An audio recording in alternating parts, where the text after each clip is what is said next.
Good morning, good afternoon. My name is Robert Schmid, also known as Mr. IoT, and I am the Chief IoT Technologist for Deloitte with a deep passion for all things digital. This week on Coffee with Mr. IoT, my guest is Christina Bieniek. She is the consulting leader for retail and consumer products. Welcome on the show. Thank you for joining us. Thank you, Robert. I am happy to be here. I have to tell you, we've talked about doing this a few weeks, and I couldn't think of a better week to talk about retail and consumer products than when it's just in the holiday season. I mean, how timely can it be? This is like game time for every client and everyone in our industry. This is the make or break time for many retail and consumer products companies. But I mean, in reality, it's done now, right? I mean, now it's all us just going shopping because all the work for us is kind of over. When is the peak season for you? When sort of like everything hits the fan, when everything goes on? Listen, so you're absolutely right. For us in serving our clients, like their product is bought. I mean, what is flowing and coming in, or if they are manufacturing it, they've done that. So those tough decisions of what products and where to get it and what to make and how I'm going to position my brands, my advertising, my marketing, that's all done. Our work in some cases started 8 months ago. So some of the things that you needed to have in place from a technology perspective, the analytics and the data and the insights to help make those decisions, depending upon the lead time and where you sit in that value chain. So if I'm actually the manufacturer, the CP side, the wholesaler, or the retailer, we've been working for months to get to, for some of our clients, this is what makes or breaks their year. And probably more when you think about fashion and some of the, food and grocery has a little bit more stability, but a lot of product categories, this is it. And it really, it starts I would say it starts over that Thanksgiving weekend, but as you probably experienced, we had a lot of retailers that had the holidays up starting in September. So there's been a pull forward of when I begin and look for consumers to start spending with me. When I worked at Activision, we had a thing, my supply chain VP always said, September, October, you cannot implement any systems. Don't do anything to the systems in September, October. And then we had this negotiation, is September still okay? And so forth. Because the stuff ships out and it's got to be done by then. Yeah. So I want to ask you about this season and sort of like, I want to ask from two angles. One, what technology-wise has really changed this year? I'm curious, I'm a technologist at heart, even though I always try to make business or put it to good business use. So what's new this year and what are people seeing out there? But also, what else is new? What's different this holiday season than others that you are seeing out there? I'm curious to hear. Yeah, so a couple things, and I'll laugh that comment about the holiday freeze. It still happens, even though we're in a much more agile world of how we are implementing or provisioning, whatever we're doing, it should be faster. But we still have a lot of companies that go into that lockdown. Now, it's not in September in most places anymore, but you do hit a point in time where we're frozen. We can't be changing anything. We're really just fixing if we have issues. I will tell you this holiday season, we do an annual survey of kind of consumer spending and sentiment. One of the big shifts that we've seen, and we expected it, and we certainly saw it over the beginning of Thanksgiving, from Black Friday through Cyber Monday, is just a greater propensity to shop online. So less traffic into stores, but you're seeing more once you're in a store, people trying to speed up the convenience factor. How do I have a faster checkout? What are the things that I can do to enable with technology to get someone in to find their product? So you see a lot around like findability. Is it available in my store? Where can I get it in my store? We saw a lot of buy online, pick up in store, return in store. You saw those things last year. Those are table stakes now. So you pretty much see that across the board. And now what I would say you saw more investments by retailers is how do I try to start to either personalize the offer to get more specific in what I'm doing and turning on some technology and capabilities anchored in kind of the data and the insights to do it. But you're seeing across the board this easier, frictionless, Amazon Go has really pushed the envelope and challenged. Now, did everybody get there for this holiday? No.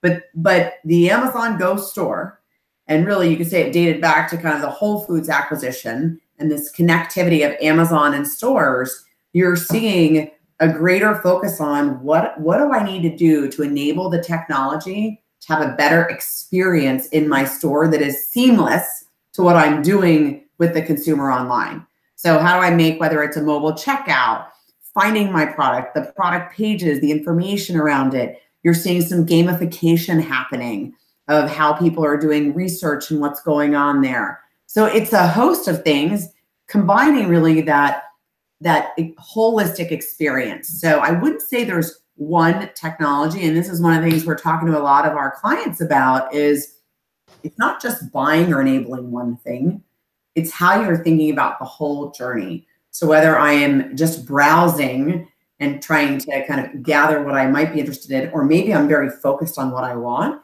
but how am I working through that entire journey pretty seamlessly?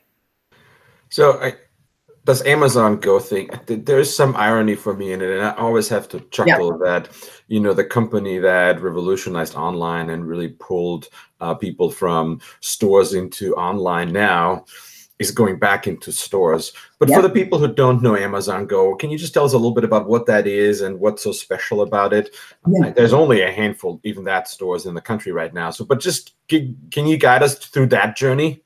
So there's only a handful, which I think is a key point, because the press around it and the ripple effect it's having and how people are thinking about it is pretty powerful. So it's a new concept store where there's no checkout required. So imagine you've got beacons and cameras, and you have a vision so they can see the entire store.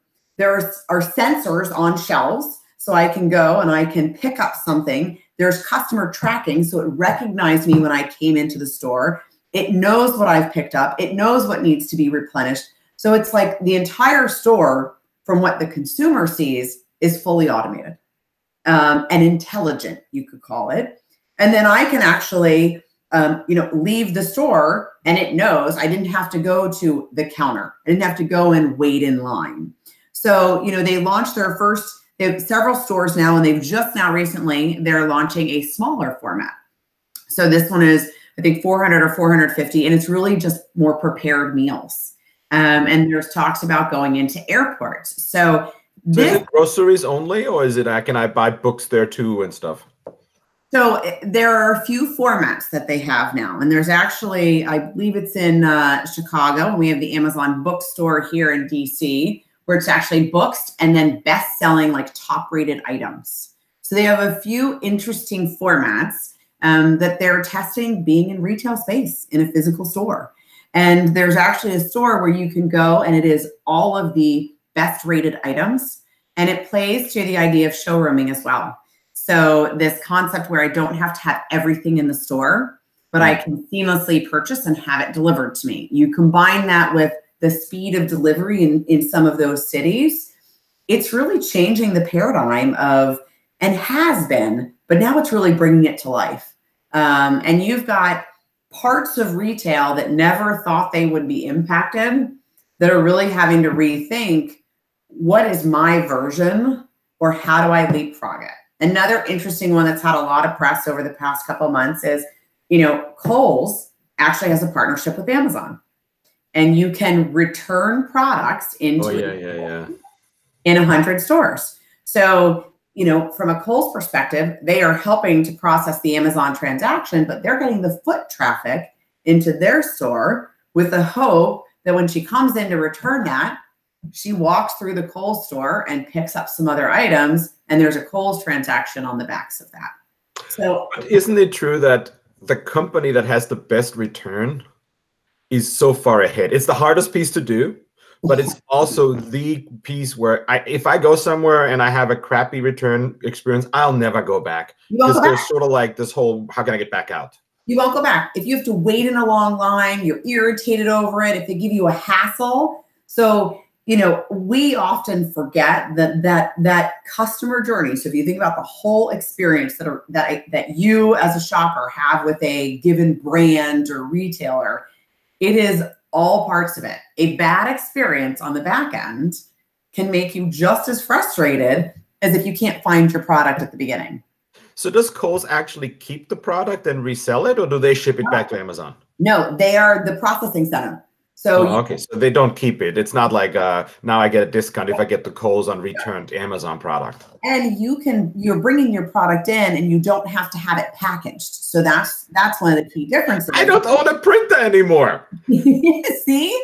So that's the interesting thing in this.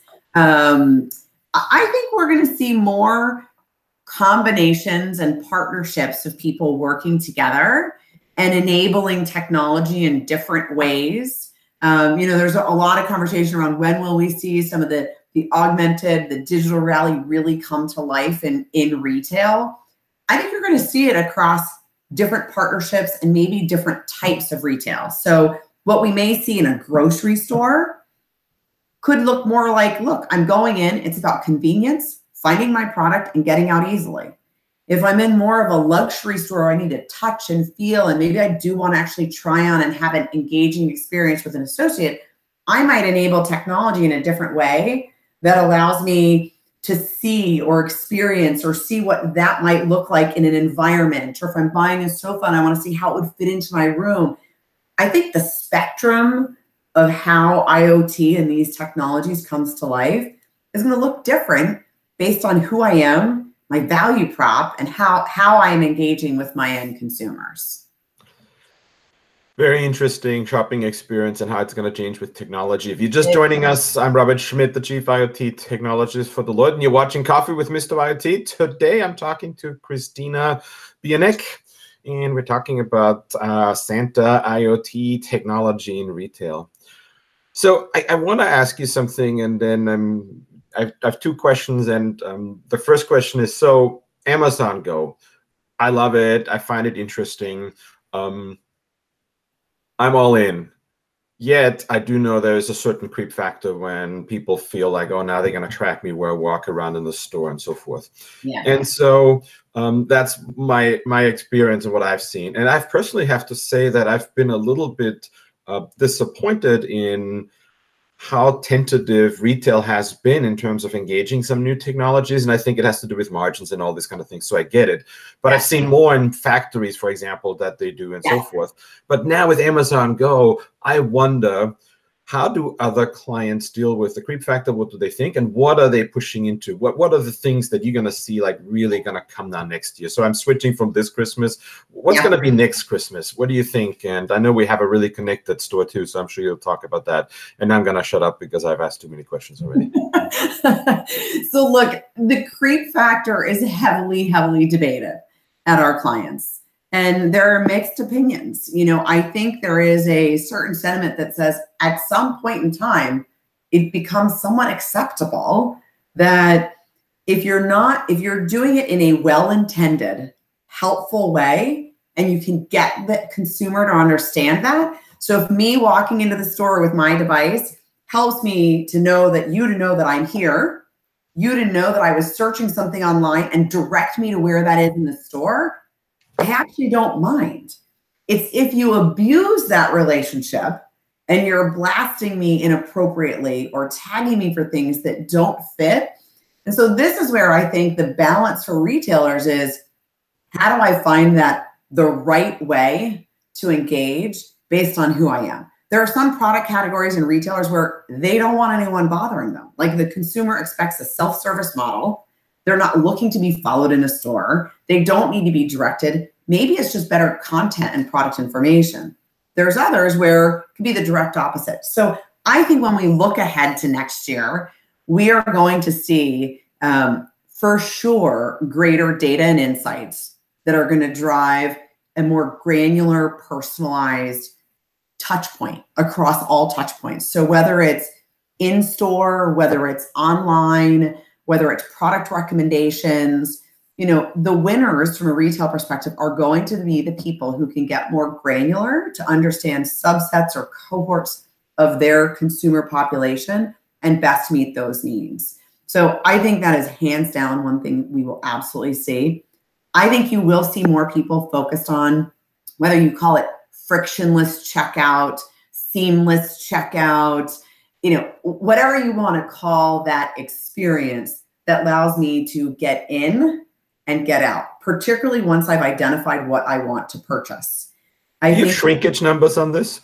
Do we have actual numbers, how shrinkage changes? Shrinkage, you know what I mean? Sort of, there's different terms for it. I don't know which term you use, but in terms of how quickly I convert versus losing sales. No, I meant how much stuff walks out without being paid for. Oh, okay, yeah. So there's a big conversation around what happens if I do, the Amazon Go concept. Yeah.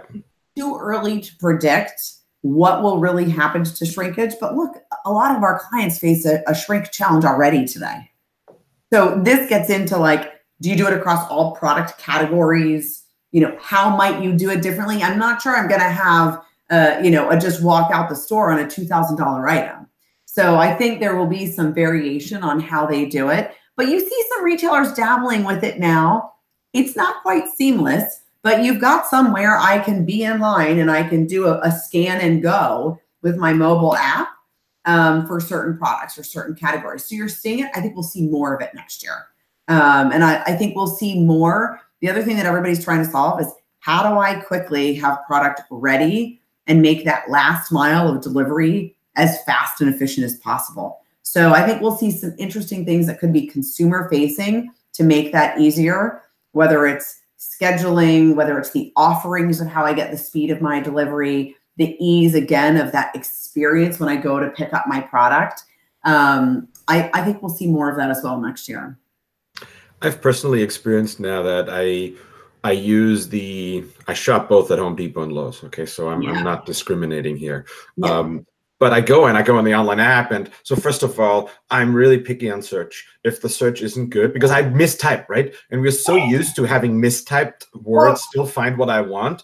And some of them just are terrible at it, right? But then the thing that happens is, then the next one is if they have low inventory, I can't pick it, which is sort of like, really? But then the last part, and this is the part I found most interesting in my experience, was if I order it, I want it ready within an hour. So I start judging the retail on how fast they pick. If it takes them half a day, I'm not going to go back and order from them. So there's just really sort of interesting stuff that I experience in shopping experiences that you can't really figure out until you try. You got to go and try it with your customers. And this is where the data comes in you talked about. Totally. It's that whole last mile, whether you want to pick it up in an hour, have it delivered in 2 hours, whether you're willing to wait 2 days. I recently had an experience where I'm still waiting on a product. And to your point, I'm having that moment of like, I'm not going to shop there anymore.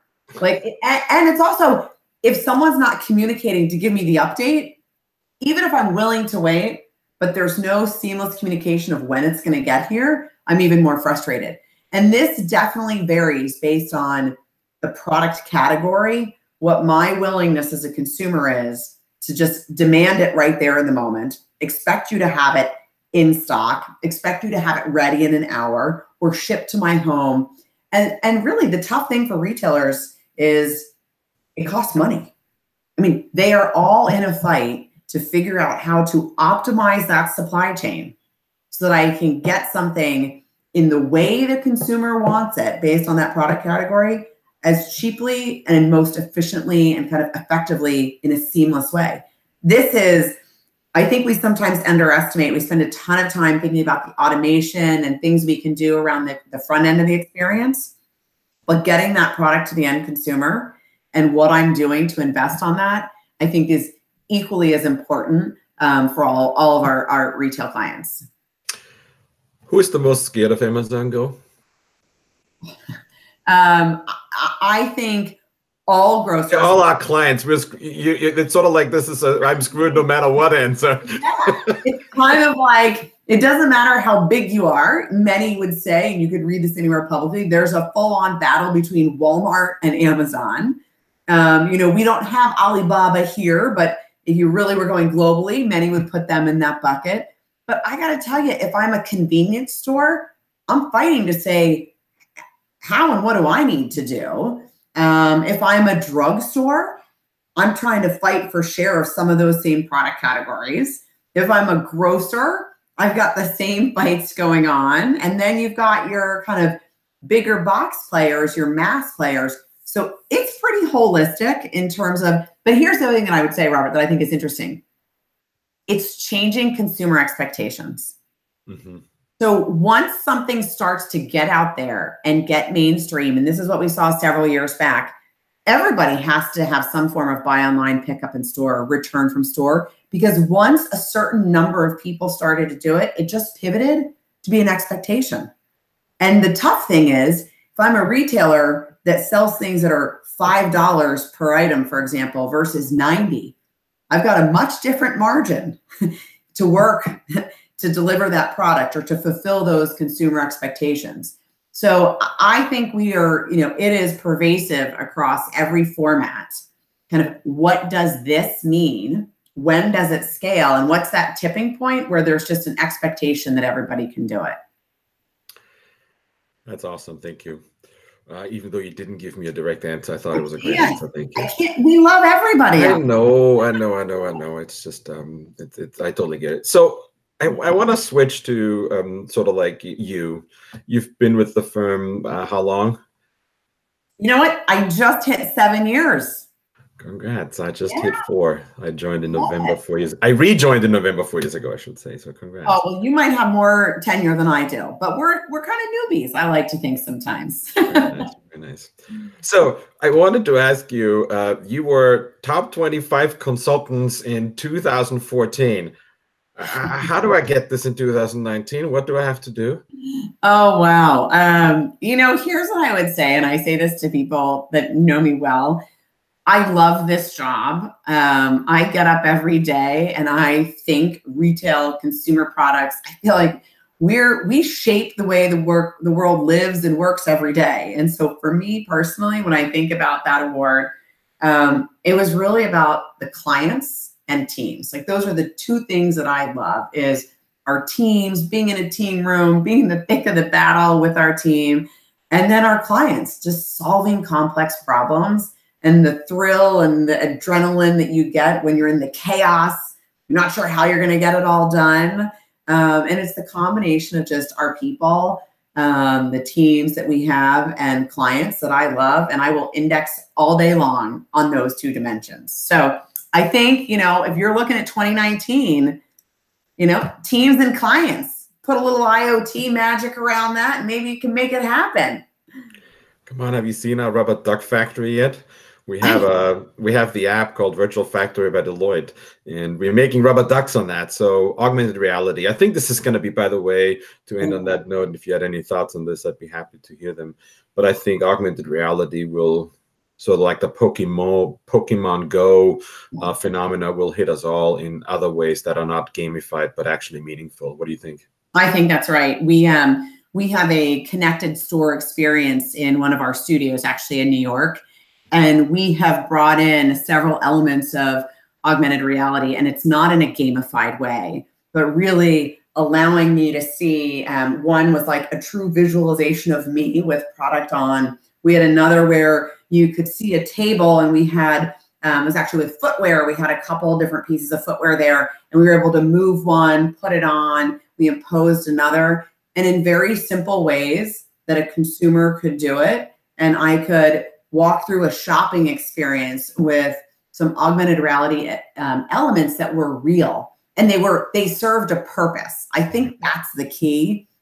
It wasn't just cool for cool's sake, but it was actually helping me through my purchase journey and ultimately to get to a purchase. So I think we will absolutely see more of that. Yeah, and I mean, as much as we all loved Google Glass and all those things, people think you need that when you really don't. We all have this here, right? This piece, and we can just use this for that, and that's the piece we often forget. That's exactly our store simulates exactly that and allows you to have a couple different experiences just with your device. Well, Christina, thank you so much for having you. It was a really fun Santa Christmas holiday show with you. Thank you for that. Coffee break is coming to a close. If you missed any conversation today or any past shows, they are all on my YouTube channel. Please come back. And with that, I want to say goodbye. See you next week, Friday at 9 a.m. Pacific, noon Eastern again. Thank you, Christina. Happy holidays. Same to you.